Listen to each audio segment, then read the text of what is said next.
Hello and welcome back as we are ready to hit the hiking trail today on another gorgeous, perfect day in spring.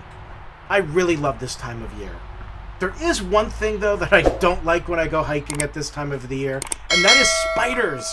Yeah, when you're on the hiking trail, the spiders like to string webs from one tree to another, and you're constantly getting hit with spider webs as you hike. And usually in May and June is when it's at its worst. Typically it stops around July and it's not so bad, but May and June, yeah, it's like you need to have a stick in front of you so you can constantly get those spider webs.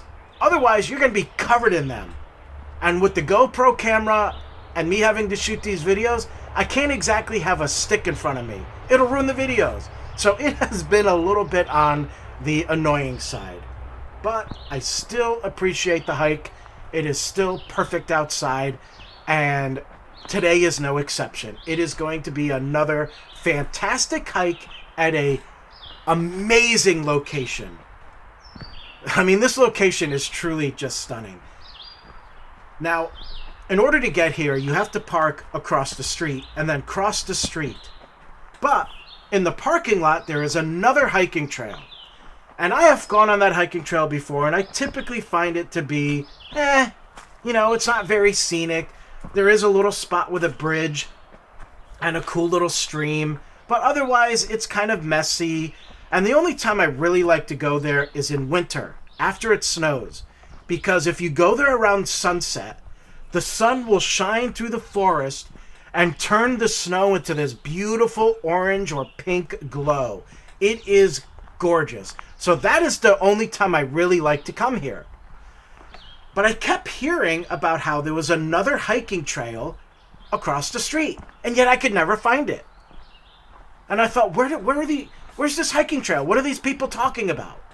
There were reviews for it, people saying how awesome it is, and in order to hike the whole trail, it's going to take like 7 hours because it goes all the way to the coastline.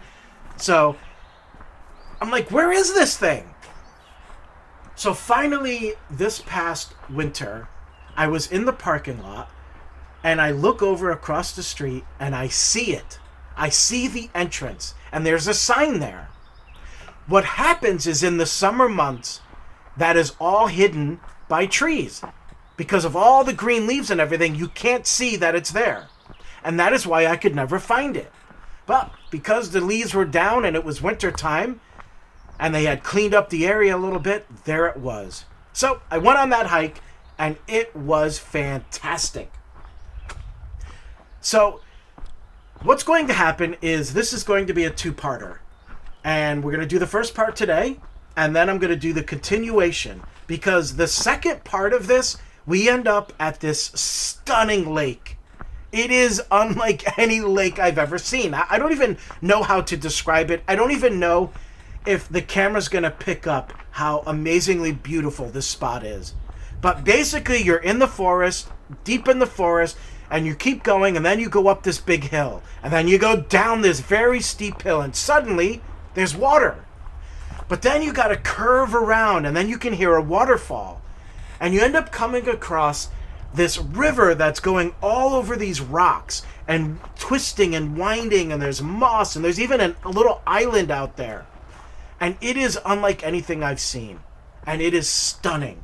But that probably won't be until part 2. But today what I'm going to do is I want to talk about one of my favorite movies of all time. And why this movie has meaning to me. And a lot of people don't get it. There are people who actually hated the movie when it came out. It didn't do so well at the box office. And many people just simply didn't get it because they didn't pay attention enough. But once you do get it, and once you hear what I say, you're never going to watch this movie the same way again. And if you've never seen the movie, now you'll watch it and look for what I tell you to look for. So that movie is called Joe vs. The Volcano, starring Tom Hanks and Meg Ryan. It came out way back in 1990. But first, let me give you a quick introduction to what I do here. My name is Mike, and for exercise, I go on a hike every day. I do it for about 30 to 40 minutes. Last year, I thought, wouldn't it be cool if I used a GoPro to record my point of view as I went on these hikes? So that for people who can't go on a hike or trapped indoors, or maybe they're having a bad day at work and they just need a way to escape, this would be a great way to do it. So I hook up a GoPro to my head using this hat with a special mount on it, and you get to see what I see as I hike the trail. And I like to do two different type of videos. One is a sights and sound video where you just hear the sounds of the forest or the beach or the meadow or wherever I am. And the other one is where I tell you some kind of story, and those stories are focused on inspiration, motivational, funny, humor, horror. You never know. And you get to see all of this in beautiful, stunning 4K. It is just gorgeous. So before we get to that, before we get to today's video, which is going to be about Joe versus the Volcano and how it's actually a very meaningful movie, I got some things to take care of. And the first one is I would like to ask you to subscribe. If you have never seen these videos before and you like what you see today, please hit that subscribe button. If you are someone who's been here before and you just simply never subscribed, maybe you think to do it and you just don't, or you for some reason don't do it at all, hit that subscribe button. It helps. If you would like to see more videos, then I need to have an incentive to do that, and that is for people to subscribe and like the videos and have the channel grow. But if it's not growing, then it's going to be time for me to move on. Also, if you enjoy the video, please hit that like button. That also helps. And the more likes the video gets, the more people will see it. All right, one last thing, and that is a shameless plug. Now, I'm a creator, an artist and a creator. I'm a photographer, a filmmaker, and I like to create things and make things. And I have multiple websites that offer different products that I have created. And what I like to do in every one of my videos is to do a shameless plug. That is where I shamelessly plug something of mine that I have created. And that is what I'm going to do right now. It's a shameless plug. This is Mike with a shameless plug for my own website. I actually have a few websites, but today I would like to introduce you to MikeMBurkeDesigns.com. If you're looking for cool items to add to your home, give as a gift, we got Christmas, you've got birthdays, there are plenty of things to choose from here at MikeMBurkeDesigns.com. A lot of these items are designed for the home. We have beautiful items for your bedroom, for your living room, all kinds of different themes. So check out MikeMBurkeDesigns.com and order today. And there's my shameless plug. Back in 1990, this comedy movie came out starring Tom Hanks and Meg Ryan, and it was called Joe versus the Volcano. Now, as you may know, Tom Hanks and Meg Ryan went on to become the dream team of romantic comedies, and it all started with this movie. They had amazing chemistry together, and it worked so well. But unfortunately, the movie was not a big box office hit, and there were critics and people who bashed the movie. I personally have always loved this movie, but it wasn't until years later when I discovered that this movie was a lot deeper than I thought it was, or many people thought it was. Most people miss it. Now, the premise of the movie is kind of goofy. This guy is asked to go and jump in a volcano because the gods are angry on this weird island of Wopu, where the Wopu people like to drink orange soda.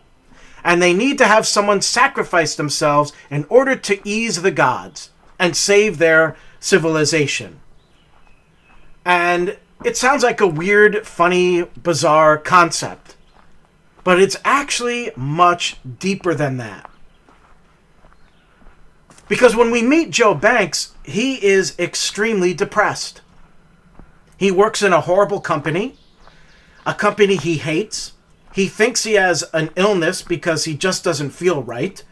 He ends up going to the doctor where he's told he has a quote-unquote brain cloud.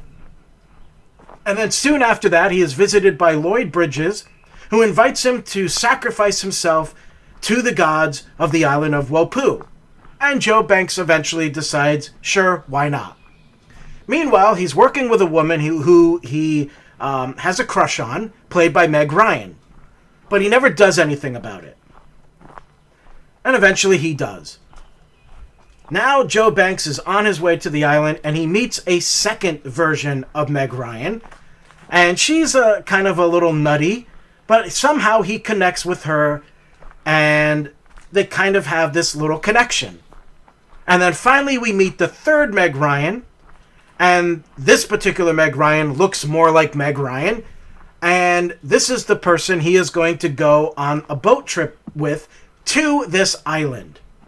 So a lot of people didn't understand why Meg Ryan played 3 parts. It didn't really make sense. And so a lot of people just thought it was unnecessary. But it's because they missed the point, which I'll explain in a moment, because it's actually significant as to why Meg Ryan played all 3 characters. So now let's go back. When we meet Joe Banks, he is deeply depressed. And he thinks he's sick because that is what depression does to you. If you have ever been depressed or suffer from depression, it makes you feel horrible. And I know this because I myself suffered from severe depression. It was so bad at times, I couldn't get out of bed for days. Other times where, and I know this is going to be dark, but you become suicidal. Now I have learned over time how to overcome it. And that is because of mind over matter. And I know not everybody knows how to do that, and it's not easy to do. It took me some time, but it was basically me using my own thoughts and consciousness to rework my body in order to reject that depression, because it would just come. Sometimes for no reason at all. You would just wake up and feel horrible. Or it'd be in the middle of the day and suddenly I would just crash. So I had to learn how to use my own mindset to change that. And it worked. So going back to the movie, Joe Banks thinks he is sick all the time because he is sick all the time. He is miserable. He is miserable in his life. He is not happy. He has nothing to look forward to. He works at a horrible job. And there's nothing but negativity all around him. And here's a clue that they put in the movie, which is amazing, but you won't know it if you're not paying attention. And that is, there is this shape, this lightning bolt shape. And it is a specific shape that appears whenever something bad is going on in his life. So, at the beginning of the movie, we see Tom Hanks as Joe Banks walking to work on the sidewalk. The sidewalk is in the shape of this lightning bolt. Then as he enters the factory and the doors open, the shape of the doors are in that lightning bolt shape.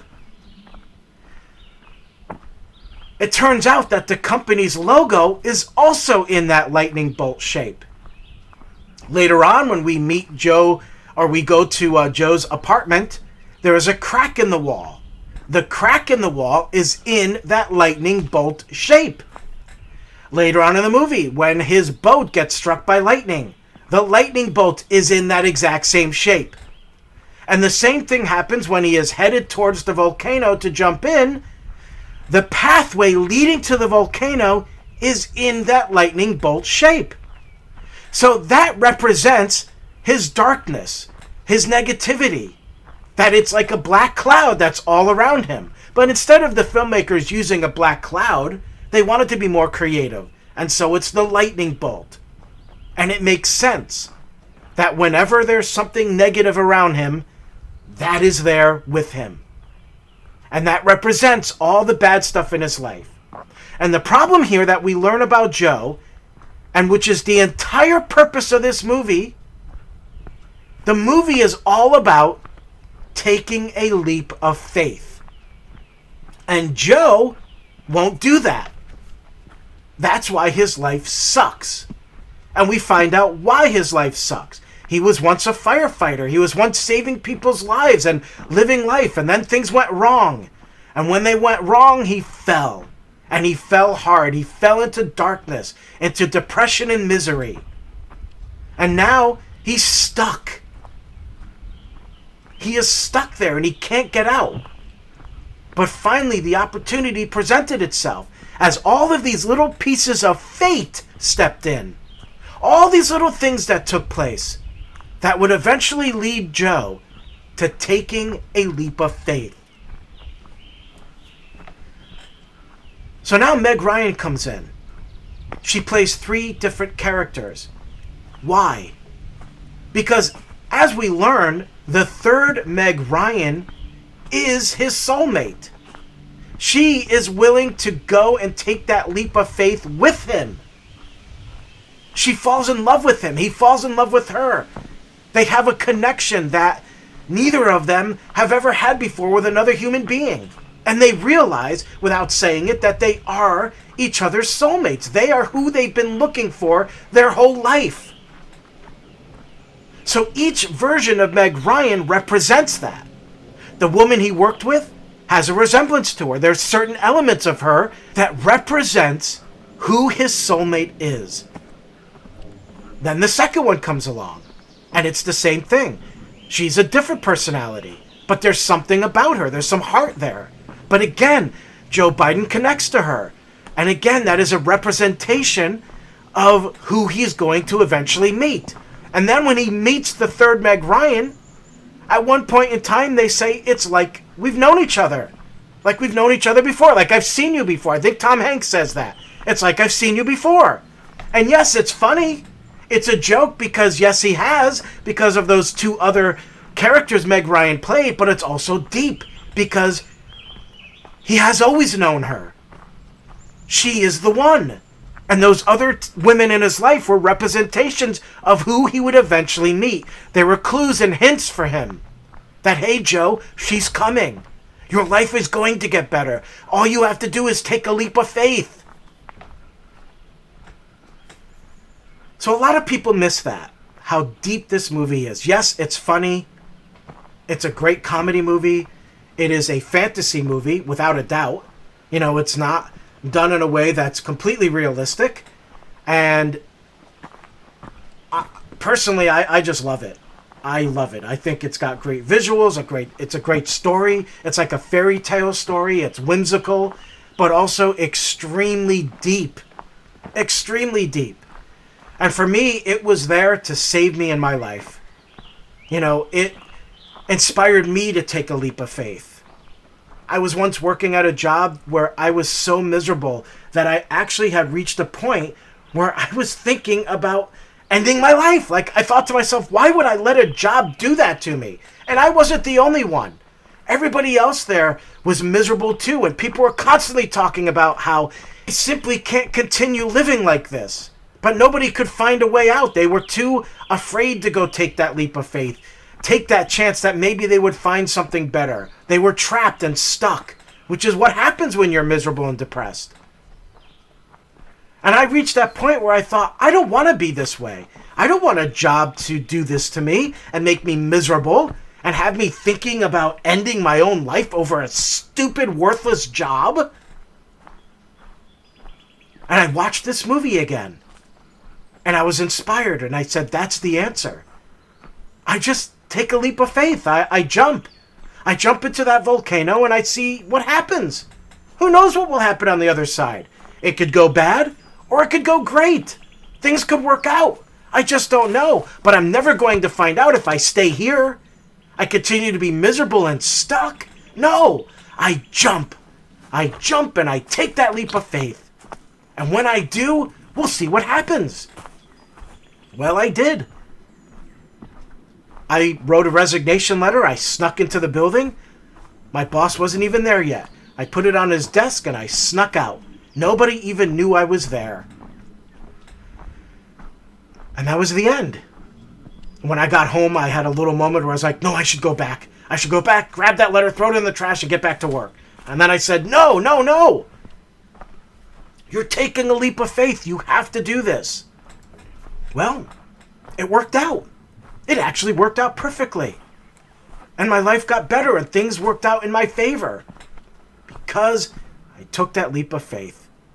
A leap of faith that was inspired by this fantastic and deep movie Joe versus the Volcano. So, if you have seen it before and you just never noticed any of that, watch it again because you're going to see it in a different way. And if you have never seen the movie before, I encourage you to watch it with the things I've told you and watch for those things and see how amazing this movie really is and how unfortunately a lot of people miss it, including Tom Hanks himself, who has made comments in the past in interviews that it wasn't one of his best.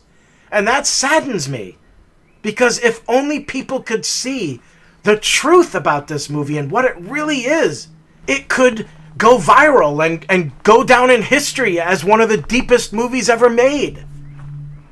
It's just that people don't know it. And I hope to change that. And I hope that more people will wake up to it. Thanks for watching. And if you are thinking about taking a leap of faith, take a leap of faith. And just maybe, your life will get better.